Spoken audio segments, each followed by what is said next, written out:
Hello friends, I am Dr. Deepak Garg and today we will discuss osteology of humerus bone. So the humerus has three parts, the upper end, shaft and lower end. If we talk about the upper end, it has a head, a neck region. This is the neck. This is a anatomical neck and this is a surgical neck. Then we have lesser tubercle, then we have greater tubercle and intertubercular sulcus. The head forms half of a spheroid and it is directed medially backwards and upwards. Then anatomical neck has a attachment for the capsule, but on the medial and inferior side the attachment goes on to 1 centimeter to the shaft. In the lesser tubercle, this is a lesser tubercle, and if we want to palpate it, it is palpable and we have to measure 3 centimeter from the anterior edge of the acromion to palpate it.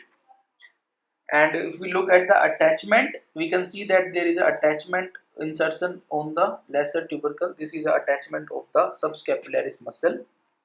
Then on the greater tubercle, its posterior superior aspect has smooth flattened impressions. You can see these are the attachment sites of supraspinatus, infraspinatus and teres minor muscle. We can see that this is a ligament. This is called transverse humeral ligament. It has attachment on the lateral sides of the tubercle.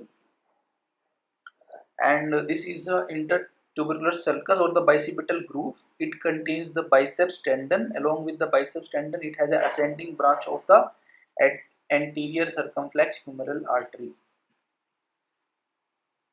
It has a medial lip and a lateral lip and floor. It has attachments. On the medial side, it has teres major. On the lateral side, it has pectoralis major, and on the floor, it has latissimus dorsi. So the mnemonic is laid between the two majors. Then on the attachment or the relations of the surgical neck of the humerus, on the medial side, it is related to the axillary nerve, which is going posteriorly, and posterior circumflex humeral artery. If we talk about the shaft, it is almost cylindrical in its proximal half.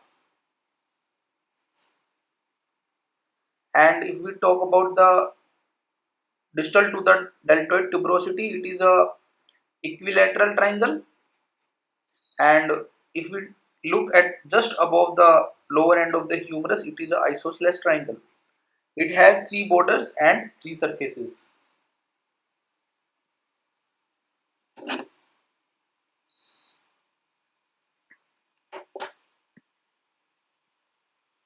The borders are anterior border, medial border and lateral border. And if we talk about the surfaces, it has anteromedial, anterolateral and posterior. Posterior is between the lateral and the medial borders. Shaft has a, if we talk about the anteromedial surface, it has a nutrient foramina and has a attachment for the coracobrachialis muscle. On the anterolateral side, a little above its middle, V-shaped, we can see that this area, a V-shaped tuberosity is there, which is called deltoid tuberosity, has an attachment for the deltoid muscle. And distally, origin of the lateral fibers of the brachialis. So almost the full area is giving attachment to the brachialis muscle. And if we look at the relations, so this is the medial side. This gray structure that we are seeing, this is a fascia and this is an intermuscular septum. So if we see, this is a posterior, we can see this is a posterior aspect. So this is a radial nerve, so which is coming piercing the septum going posteriorly. This is a radial groove and then piercing this intermuscular septum and going anteriorly. If we look at the front, so we can see this is a brachialis muscle, and this is a radial going in the posterior compartment, will pass through the radial groove and will come anteriorly and will become superficial here in the anterior compartment. So you can see, look at here also, this is a radial nerve. And if we look at the posterior surface, it has a medial and a medial head of the triceps, and this is a lateral head of the triceps. So these are the origins, and we can see the groove between the two is a radial groove where we saw that the radial nerve is traveling. So the structures traveling through the groove are the radial nerve and its branches and profunda brachii vessels. Then if we talk about the posterior surface, we have already seen the radial groove, triceps. Then if we look at here was the medial head and here was the lateral head, and if we look above the lateral head, then so we can see that this is posteriorly, this is the axillary nerve which is coming. So this is the axillary nerve coming posteriorly, and these are the posterior circumflex humeral vessels which are related to the neck of the surgical neck of the humerus. Now we will look at the lower end of the humerus. The distal end of the humerus is a modified condyle. We can see that it looks like a modified condyle.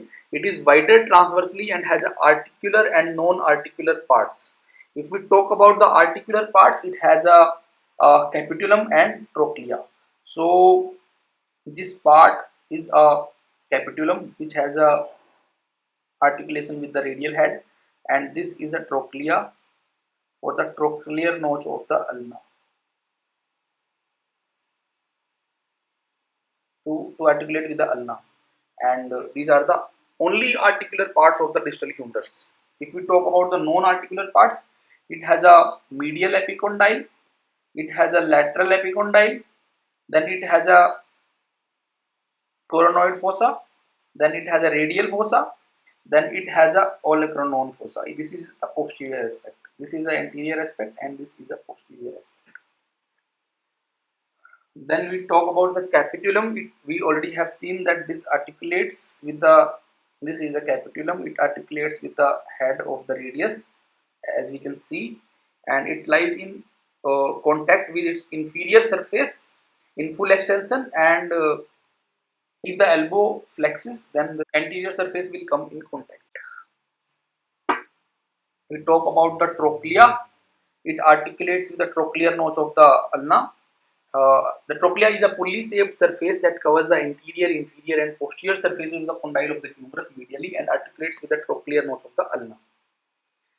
Then if we look at the medial condyle relations, so we are on the medial side and we are looking the anterior and the posterior structures, and we can see that anterior is a median nerve and the posterior is a ulnar nerve.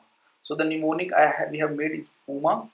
So the posterior is a ulnar nerve and anterior is a median nerve. Then we talk about the medial condyle, attachment of the superficial group of the forearm flexors. We can see these are the superficial group of the forearm flexors which has the origin from here, from the medial epicondyle. We can see this is a pronator teres muscle origin, then FCR, then palmaris longus, FDS, flexor digitorum superficialis, and flexor carpi ulnaris muscle. On the lateral, if we look at the lateral epicondyle, on the lateral side, it constitutes the lateral supracondylar ridge, and similarly it has attachment for the extensor group of the muscles. From the above we can see this is a brachioradialis, this is extensor carpi radialis longus, and then these are the origins of the muscle, superficial group muscles, including ECRP, extensor digitorum, supinator. So this is supinator muscle, extensor digiti minimi, and extensor carpi ulnaris, and this is calcaneus muscle.